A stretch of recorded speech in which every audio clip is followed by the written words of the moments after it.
No nii, tere! Päris vahva nädalavahetus oli.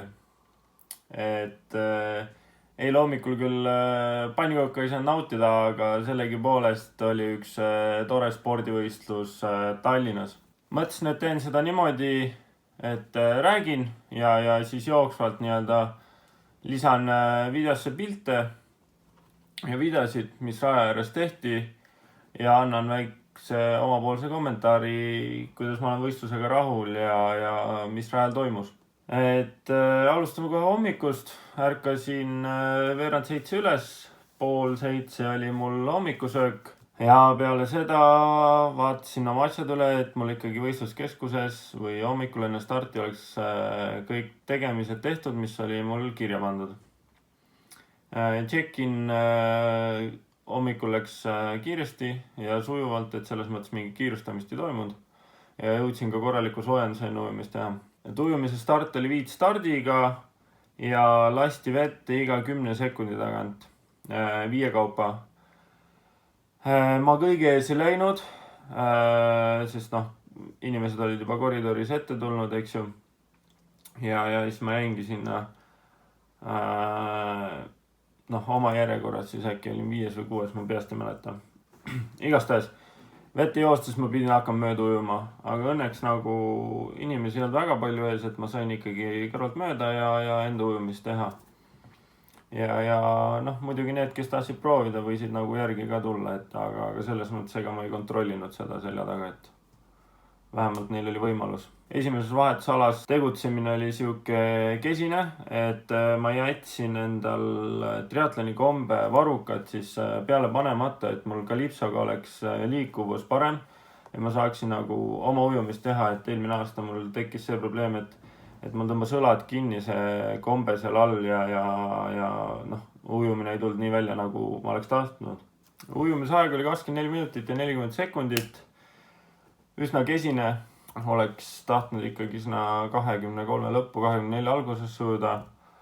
Aga mis seal ikka, olukord oli selline, et selles mõttes hommikul järv oli siuke hästi väikeste ja teravate lainetega, mis alguses ikkagi veidi segas ettevaatamist ja seda orientiiri leidmist, et ratas oli äge.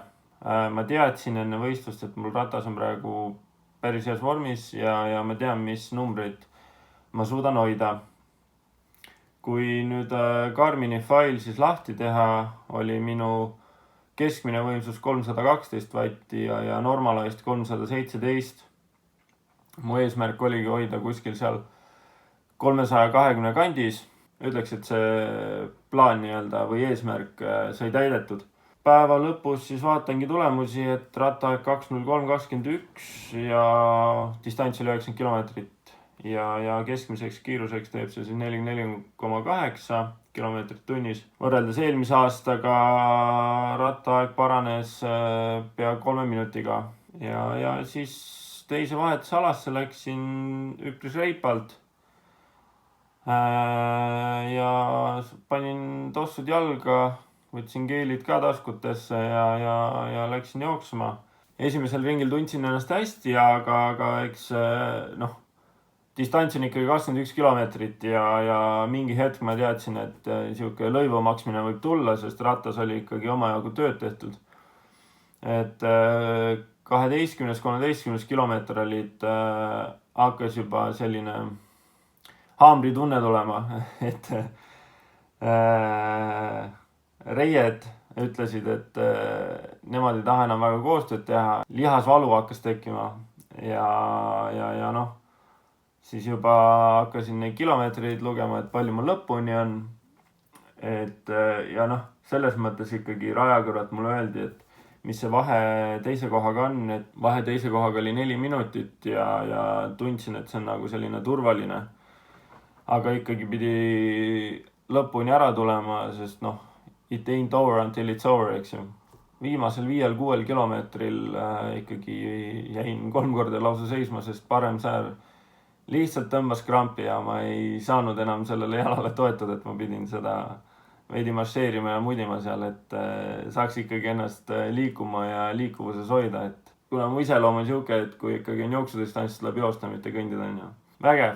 mul pole sõnu lihtsalt, et väga, väga tore sihuke võistlus ja millega ma olen rahul. Kokkuvõtteks siis aeg oli 3 tundi, 53 minutit ja 12 sekundit.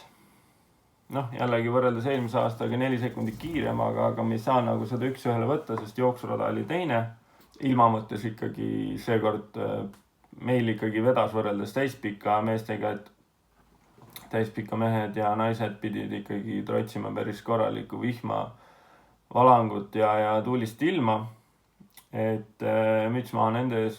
Olles ise rajal ja see töö, mida need pealtvaatajad seal raja ääres teevad, müts maha ja kummardus, et selles mõttes iga kord, kui ma inimeste eest läbi jooksin ja mind ergutati, see andis mulle hoogu juurde ja samamoodi tõi ka sellised judinad või külmavärinad peale, et ikkagi elati kaasa ja mitte ainult mulle, vaid ka teistele, kes olid raja peal, mis tegi väga palju rõõmu. Ja ka ise läksin peale finišit natuke raja äärde, et seal aidata teisi, et nad ikkagi naeru näol tuleks üle finišijoone, et tõesti väga vahva üritus ja ma arvan, et seda võib lugeda mingi asja uueks alguseks, et nüüd saan paar päeva puhata ja siis juba paari nädala pärast lähen Saksamaale. Saksamaal teen oma esimese täispika Challenge Rotil, mis on omakorda ka siis Euroopa meistrivõistlused täispikal, et võistlen koos prodega ja ma ootan seda starti väga, et jah, kui ma seda poolikut eile tegin, siis ikkagi mul käis mõtted peast läbi, et ma pean Saksamaal 2 korda rohkem seda distantsi läbima.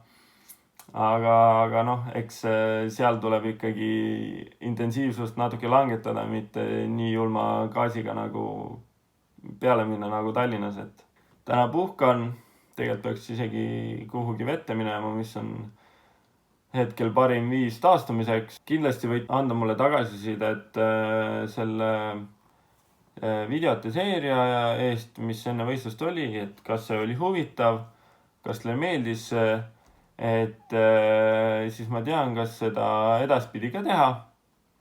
Tõmbame siin otsad kokku ja olge mõnusad, olge vahvad, olge mohedad ja näeme juba järgmine kord. Tšau!